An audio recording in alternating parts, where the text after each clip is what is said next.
Hello students, so here we are going to start with our chapter 4, that is that is linear equation in two variables. Okay, so this chapter we are going to start. Okay, so in the name of the chapter itself, see, in the name of the chapter itself, linear equation. Okay, so what is linear equation? Variables you all know. In 8th standard, 8th class also you have learnt. Even from the 6th standard you must have been learning about variables. Variables के बारे में तो पहले से पढ़ते आ रहे हैं. Variables are what? The variables, the means x, y, z, a, b, c, etc. You can see.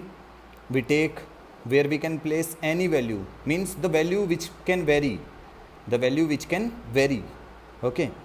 But linear equation, see, in the second chapter when we were discussing about polynomials, देखो जब हम polynomials के बारे में discuss कर रहे थे ना सेकंड चैप्टर में, तो तुमने एक चीज़ पे ध्यान दिया होगा, but if the highest degree, देखो वहाँ पे ध्यान दो, जब हमने पोलिनोमियल्स में डिस्कस कर रहे थे ना हम पोलिनोमियल्स में, तो हमने वहाँ पे डिग्रीज के बारे में पढ़ा था. जैसे देखो x square plus 4x plus 5, it is a polynomial and what is the degree 2. So what we call it as quadratic, we call it as quadratic polynomial. ऐसे ही फिर हमने अगर x की पावर 3 थी तो हमने क्यूबिक बोला था. लेकिन अगर तुमने ध्यान दिया है वहाँ पर, तो जब हमारे पास कोई ऐसी इक्वेशन आई थी x प्लस 5 या y प्लस 3 या z minus 2, can you see the degree in each polynomial? हाँ, you can see ना, the degree is 1. So we can say these are which kind of polynomials? Linear. अब देखो यहाँ से जो चीज़ मैं क्लियर करना चाह रहा हूँ ना, वो एक चीज़ तो बिल्कुल क्लियर हो जाती है कि लीनियर पोलिनोमियल या लीनियर इक्वेशन में जो हाईएस्ट डिग्री, जब भी हम लीनियर की बात करेंगे तो लीनियर में जो डिग्री ऑफ पोलिनोमियल या डिग्री ऑफ इक्वेशन होती है वो 1 होती है. जब भी हम लीनियर की, अगर हम क्वाड्रेटिक की बात कर रहे हैं तो डिग्री 2 होती है, अगर हम क्यूबिक की बात कर रहे हैं तो 3 होती है, 3 है ना. तो that is what we are going to study here. So linear means the polynomial is having degree 1. Now coming to linear equation, equation itself means that is having equal sign. See, I can't name it as equation. इसको मैं equation नहीं कह सकता. Why? Because it is only an expression. It is not having an equal sign. Equal sign नहीं है. y plus 3, it is an expression, but I can't say it as equation. Now if I am writing x plus 5 equals to 0, I can say it is a equation. It is a linear equation. I can say it is a linear equation. You can clearly see. देखो video को ना repeat कर लिया करो, अगर कोई चीज़ लगे ना समझ नहीं आई तो वीडियो रिपीट करके देख लिया करो एक बार, ठीक है. x plus 5 equals to 0, it is a linear equation, I can say. Now the other thing, चलो अब इसमें x प्लस 5 इक्वल टू 0, ये हमने ये तो कह दिया कि इक्वेशन है, लेकिन हम जो बात कर रहे हैं वो तो 2 वेरिएबल्स की कर रहे हैं ना. तो इसमें कितने वेरिएबल्स दिख रहे हैं? एक ही वेरिएबल है. देख लो, ये x ही तो वेरिएबल है यहाँ पे, ये तो कांस्टेंट है ना भाई. 5 क्या है? ये तो कांस्टेंट है. हाँ, इसकी थोड़ी वैल्यू चेंज हो सकती है, लेकिन ये क्या है? ये एक वेरिएबल है. That is what we are trying to say, variable constant. Okay, but we need linear equation in 2 variable. So a linear equation in 2 variable can be of this type, x plus y equals to 3. देख लो, x plus y equals to 3. देखो highest degree, सबसे पहले क्या check करेंगे? Highest degree, ठीक है. तो highest degree देखो इसमें क्या है, हाईएस्ट डिग्री इज 1. देख लो, x की भी डिग्री 1 है, y की भी 1 है, और कितने वेरिएबल हैं यहाँ पे? 2. तो मैं इसको क्या बोल सकता हूँ? इस इक्वेशन को मैं बोल सकता हूँ it is a linear equation. Linear equation in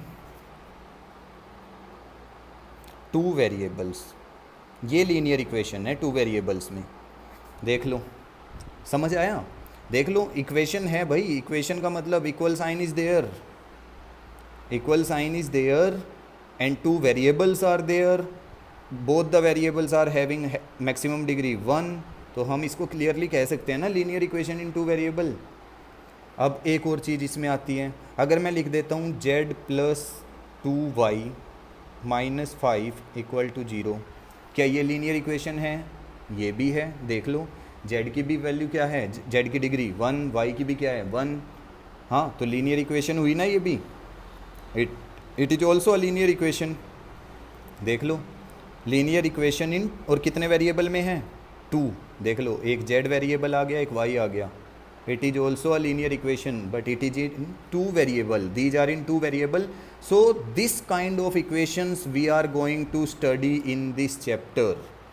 You can see the name of the chapter is linear equation in two variable. This is the name of the chapter, and this kind of equations which are having two variables we are going to study in this chapter. Okay, so moving to the standard form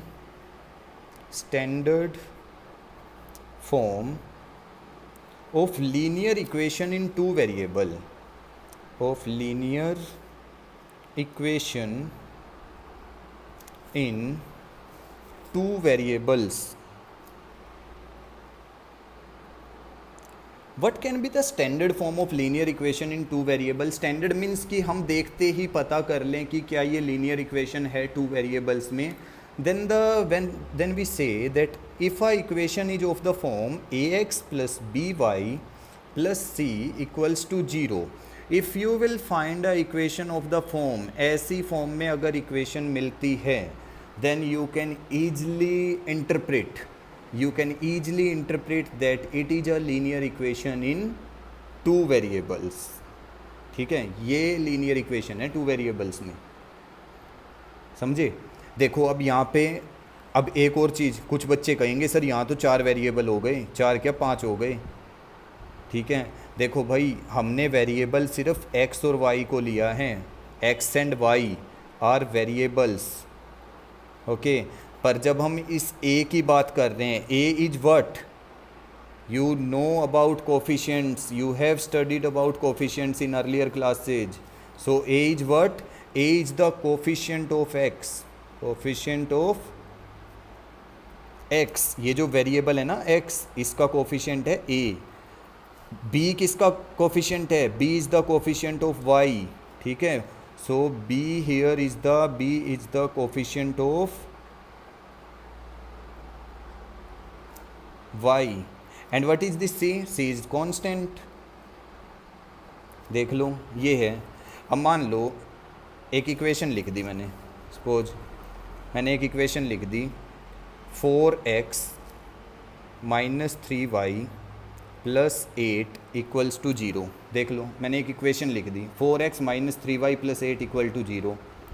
can you find the value of A B and C from this equation? इस equation से A B C की value निकाल सकते हो, you can easily find out. Compare the equation with the given equation, given अपनी जो standard form होती है ना, उससे कंपेयर कर दो। देखो, x के साथ जो होता है वो क्या होता है, उसका कोफिशिएंट है, कोफिशिएंट ऑफ x किससे डिटरमाइन करते हैं, a से, तो a की वैल्यू यहाँ पे क्या है 4। y के साथ जो भी होगा वो क्या होगा, b, वो उसका कोफिशिएंट, तो b की वैल्यू क्या है यहाँ पे -3। देखो, साइन का भी ध्यान रखना है, क्योंकि स्टैंडर्ड इक्वेशन जो होती है वो ax plus by plus c की फॉर्म में है। That means a equals to 4, b equals to -3 and c equals to +8। देख लो, c की वैल्यू क्या है +8। साइन का भी ध्यान रखना है, बिल्कुल साइन को इग्नोर नहीं करना है, और इस तरह से हम लीनियर इक्वेशंस को पढ़ते हैं। ये हमारे पास एक वे है कि हम किस तरह से लीनियर इक्वेशंस को मीन्स कैसे पढ़ सकते हैं, कैसे हम उसको निकाल सकते हैं। ठीक है, एक बार वीडियो को अच्छे से देखना, और एक्सरसाइज 4.1 जो है ना, उससे रिलेटेड है ये पूरी वीडियो। एक बार ट्राई करो इसको, पूरी इक्वेशन वीडियो को देखो और ट्राई करो उसको, ठीक है।